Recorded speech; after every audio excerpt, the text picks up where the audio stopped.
All right, from the Tybee studio of From Behind the Barcast for a 149th time Hot Grits podcast. Now fade the song in. All right, 3, 2, 1, out. All right, welcome in episode 149 of the Hot Grits podcast. A little different version of HGP this week, live from Tybee Island. I guess it's not live. It's never live.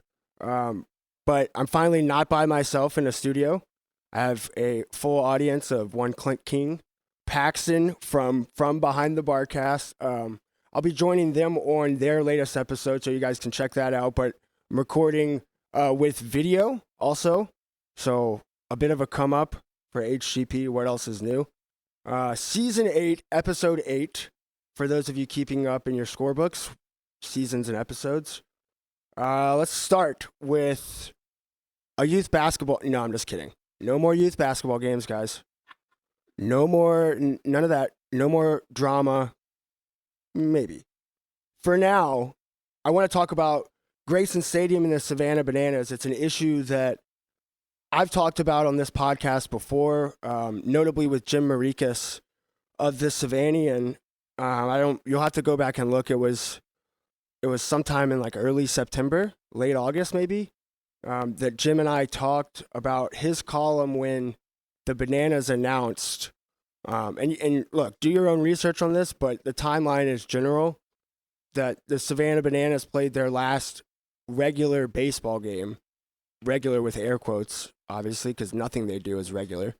They played their last regular baseball game last August, and then announced shortly after that it was their last baseball game, that they were leaving the Coastal Plain League, which is the collegiate wood bat league that they were in, and they were going to be playing exclusively banana ball.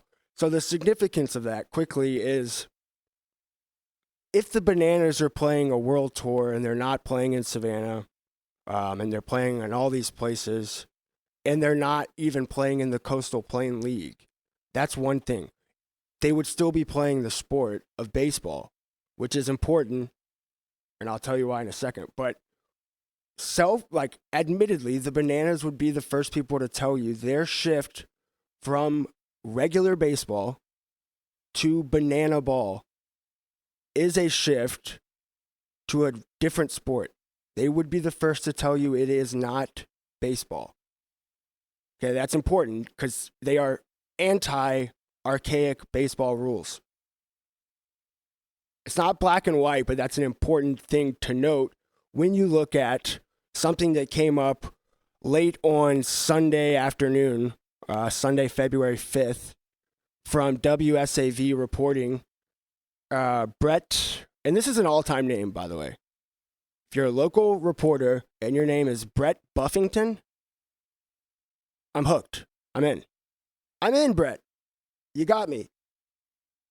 Brett Buffington, at Brett WSAV on Twitter, on Sunday says, quote, "A man questioning the contract of the extremely popular Savannah Bananas to use Grayson Stadium now has the attention of a City of Savannah council member.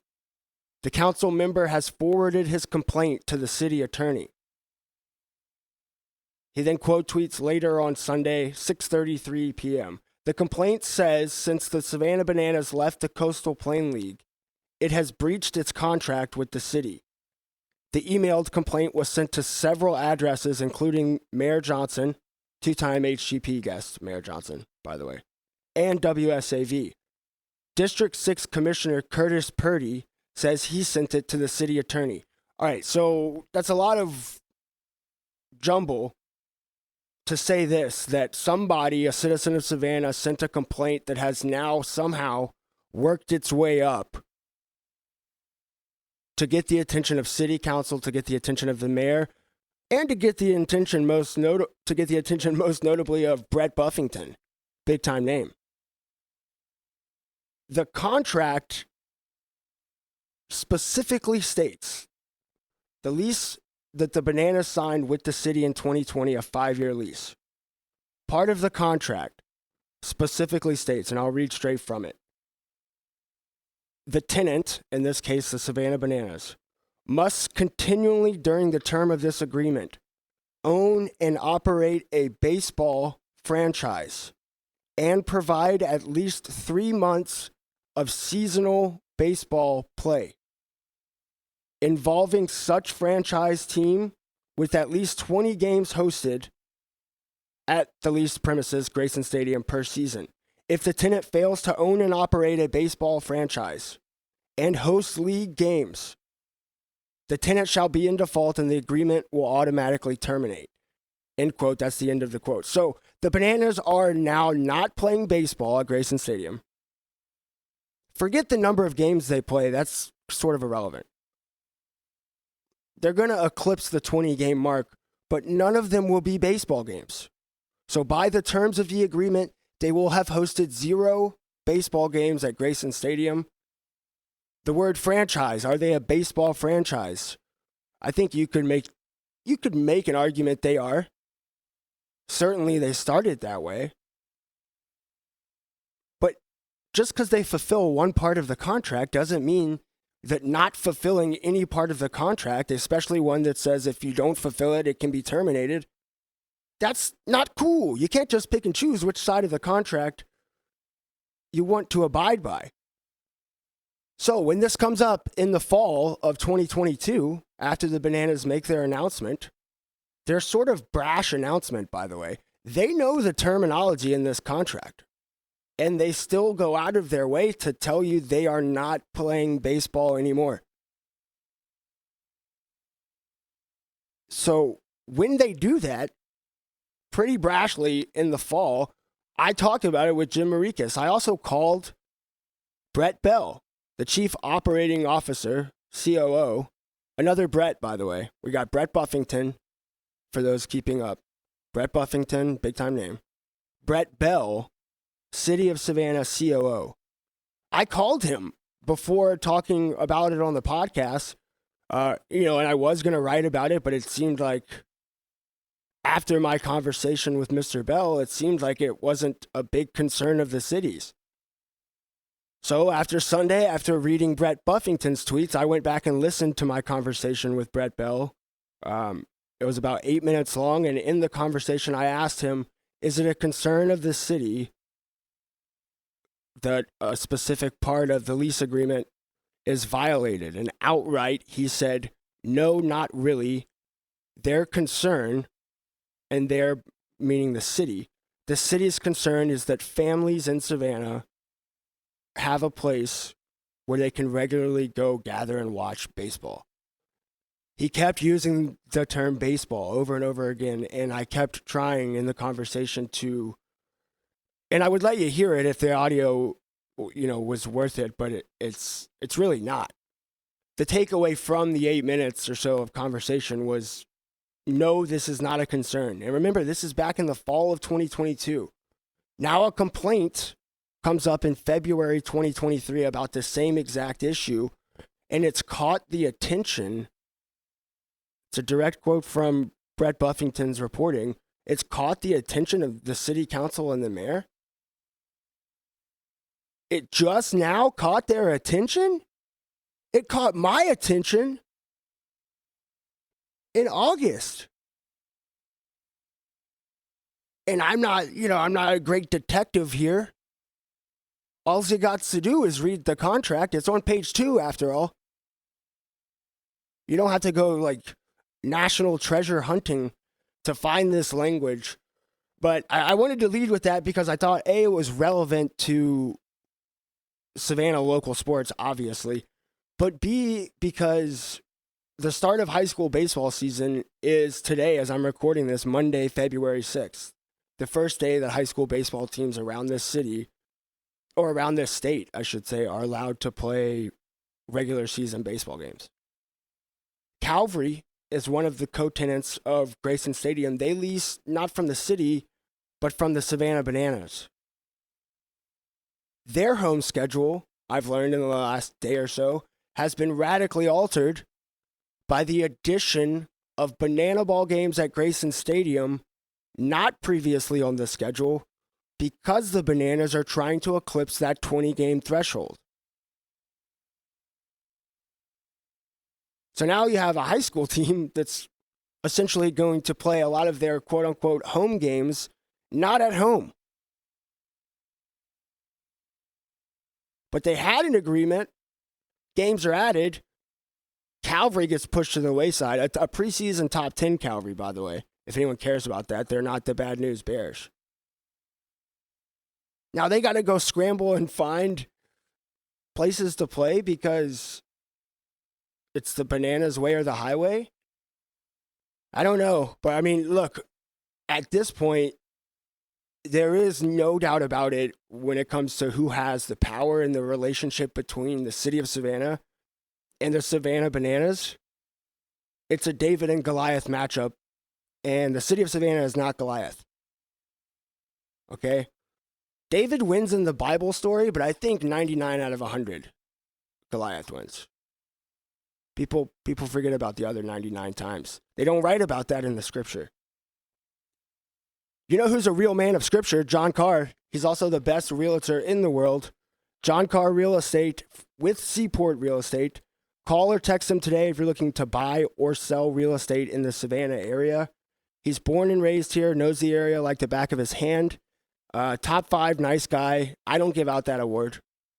You know, that's the Nobel Peace Prize that gives that out. Call or text him today if you're looking for more information on the real estate market or if you're looking to buy or sell your house. 912-228-0916. 912-228-0916. Johnny Carr, our guy, a good sponsor here on the Hot Grits podcast. He helps support us, so you guys help support him. All right, let's stick to the high school news and notes segment. I want you guys to stick around for the second half. We're going to have Clint King on from behind the Barcast. That name just kicks my ass every time. Just brutal. Yeah.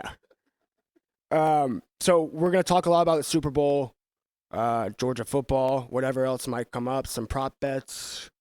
I got the over on the national anthem. I'm on the record already saying that. First kickoff touchback.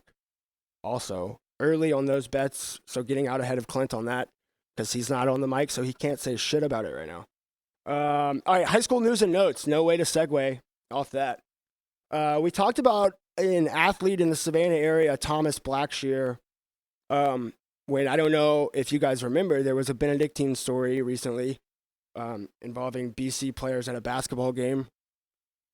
You probably are familiar if you're listening to this. But in that segment, in the last few episodes, I talked about Blackshear's time at Benedictine, the sophomore who in the fall of 2022 was allegedly the victim of a coach, a grown man, a white Caucasian coach from BC calling him the N-word.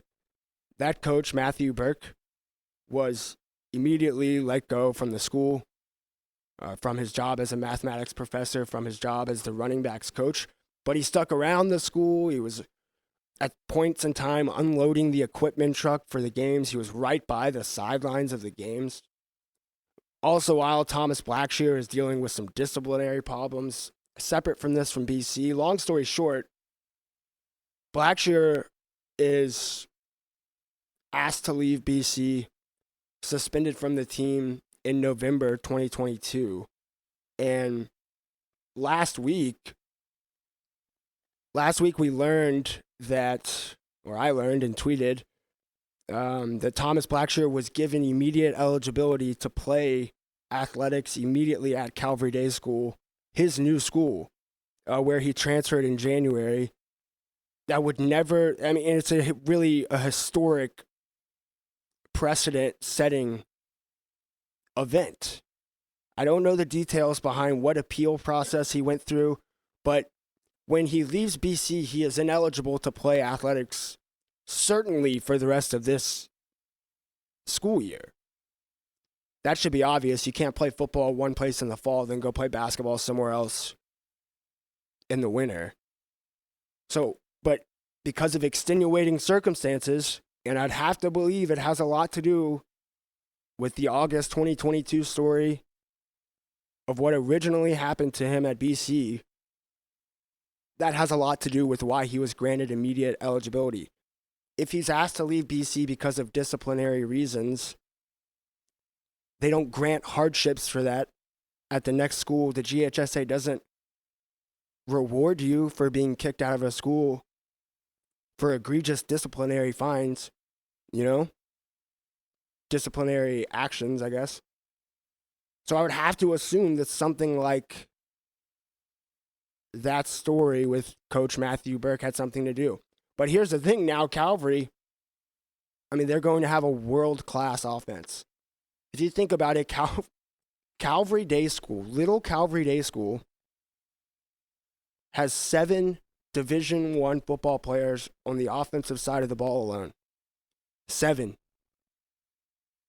To put that in perspective, BC had 2 last year. They won the state title. Crazy that they're adding Blackshear now. So I wanted to tell you guys about that because it was relevant to something we talked about previously